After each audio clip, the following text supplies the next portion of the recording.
So ngayon, si PRRD naman, bakit siya yung gusto kong presidente? Bakit siya pa rin sa akin ang pinakamagaling, simula ang pinanganak ko, pinakamagaling na presidente? 'Di ba?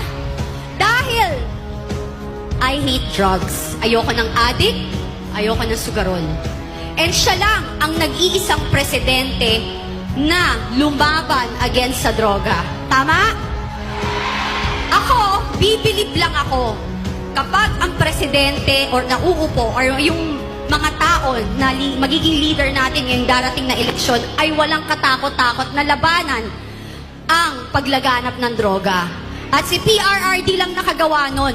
At naging okay ang ating pamumuhay nung siya ang namumuno, mas tahimik. Hindi katulad ngayon na puro kasinungalingan na sinasabi nila.